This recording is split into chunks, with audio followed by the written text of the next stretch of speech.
സ്വാഗതം. കാണാത്തതും കേൾക്കാത്തതും. ഏറെ കിഴക്കോട്ട് പോയാൽ പടിഞ്ഞാറെത്തും. വെറും ചൊല്ലല്ല, ഉരുണ്ട ഭൂമിയുടെ നിയമം. എന്താണ് ക്രമം വിട്ട ഈ പൂർവായനം? മുൻ നൂറ്റാണ്ടുകളിൽ ക്ഷേത്രങ്ങൾ തകർത്തുണ്ടാക്കിയവയാണ് രാജ്യത്തെ ആയിരക്കണക്കിന് അഹിന്ദു ആരാധനാലയങ്ങളെന്നും അവ പൊളിച്ചിളക്കണമെന്നും ഉയരുന്ന വാദം തന്നെ. തകർക്കപ്പെട്ട ക്ഷേത്രങ്ങളുടെ എണ്ണവും പട്ടികയും ചിലർ ഏകപക്ഷീയമായി പ്രഖ്യാപിക്കുകയാണ്. ഈ ബഹളത്തിന് കേന്ദ്ര സർക്കാരിന്റെ സാർവത്രിക അംഗീകാരമുണ്ടെന്ന് കരുതേണ്ടതില്ല. എങ്കിലും യോഗി ആദിത്യനാഥിനെ പോലുള്ള നേതാക്കളുടെ വാക്കുകളെ അനേകം ഭൂരിപക്ഷ മതരാഷ്ട്രീയവാദികൾ കണക്കിലെടുക്കുന്നത് അത്തരത്തിലാണ്.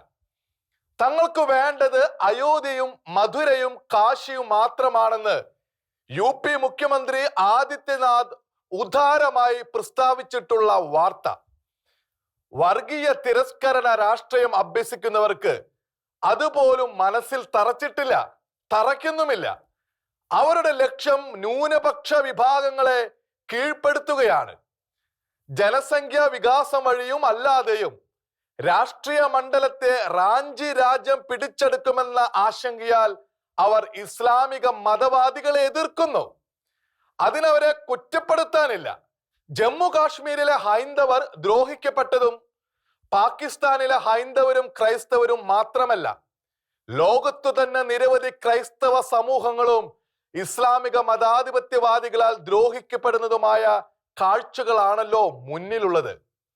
എന്നാൽ അവർ തന്നെ ക്രൈസ്തവരെ ദ്രോഹിക്കുന്നത് നിർബന്ധിച്ചും പ്രലോഭിച്ചുമുള്ള മതപരിവർത്തന കുറ്റം ആരോപിച്ചാണ്.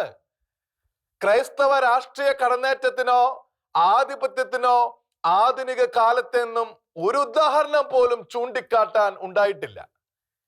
മിഷണറി പ്രവർത്തനം പാടില്ലെന്ന് ചില നേതാക്കൾ പ്രഖ്യാപിക്കുമ്പോൾ അത് ഭൂരിപക്ഷ മതത്തിലെ ചിലരുടെ താല്പര്യങ്ങൾക്ക് കീഴ്പ്പെട്ട് ക്രൈസ്തവരും കഴിഞ്ഞുകൊള്ളണമെന്ന തീട്ടൂരമാണ്.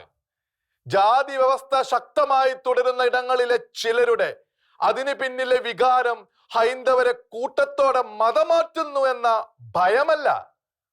ബ്രിട്ടീഷ് ഇന്ത്യയുടെ അതിർത്തി രേഖയ്ക്കുള്ളിലാകെ പണ്ട് മുതലേ സർവരും ഹൈന്ദവ വിശ്വാസികളായിരുന്നു എന്നാണ് ചിലരുടെ നാട്യം.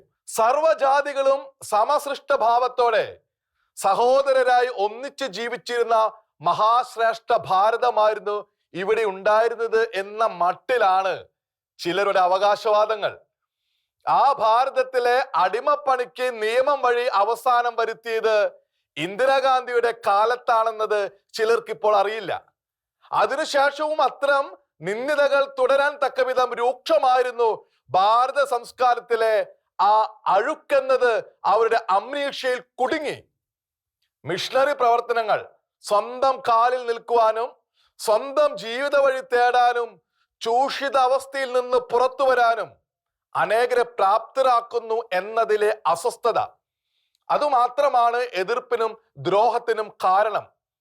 സഹസ്രാബ്ദങ്ങളായി തങ്ങൾക്ക് വിധേയപ്പെട്ട് കഴിഞ്ഞവരുടെ പുതിയ തലമുറകൾ ആ നുകത്തിൻ കീഴിൽ നിന്ന് പുറത്തു വരുന്നത് അവർക്ക് അംഗീകരിക്കാൻ കഴിയുന്നില്ല. കോൺഗ്രസിനെയും ഇതര രാഷ്ട്രീയ കക്ഷികളെയും തുടച്ചു നീക്കി സമഗ്രാധിപത്യം സ്ഥാപിക്കാൻ ആഗ്രഹിക്കുന്നത് പോലെ അവർക്ക് മിഷണറി പ്രവർത്തനവും മിഷണറിമാരെയും തുടച്ചു നീക്കണം.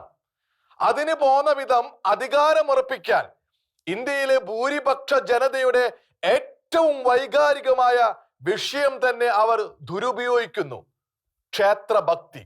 ബാബരി മസ്ജിദിനെ അതിന്റെ പുരാതന അവകാശം സ്ഥാപിച്ചെടുത്ത് ക്ഷേത്ര സ്ഥാനമാക്കി എന്നതിൽ BJPയും RSSും കർസേവകരും ഒക്കെ പ്രത്യേകമായി സന്തോഷിക്കട്ടെ എന്നു കരുതി അയോധ്യയിൽ നടന്നത് ഇന്ത്യൻ അതിർത്തിക്കുള്ളിൽ എമ്പാടും ഇതര മതങ്ങളുടെ ആരാധനാലയങ്ങൾ മാന്താനുള്ള ലൈസൻസ് ആണെന്ന് കടുത്ത ഹിന്ദുത്വവാദി പോലും കരുതിയാൽ കുഴഞ്ഞു.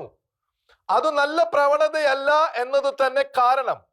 നിർഭാഗ്യവശാൽ അങ്ങനെ കരുതുന്നവരുടെ സ്വരം ഇവിടെയും കേൾക്കുന്നു. മഹാത്മാഗാന്ധിയുടെ ഒരു മൊഴി ഈ സാഹചര്യത്തിൽ പ്രസക്തം: കണ്ണിന് കണ്ണ് എന്ന പ്രതിക്രിയാ നിയമം എല്ലാവരും പ്രയോഗിച്ചു തുടങ്ങിയാൽ ലോകം അന്ധരെ കൊണ്ട് നിറയുമെന്ന്.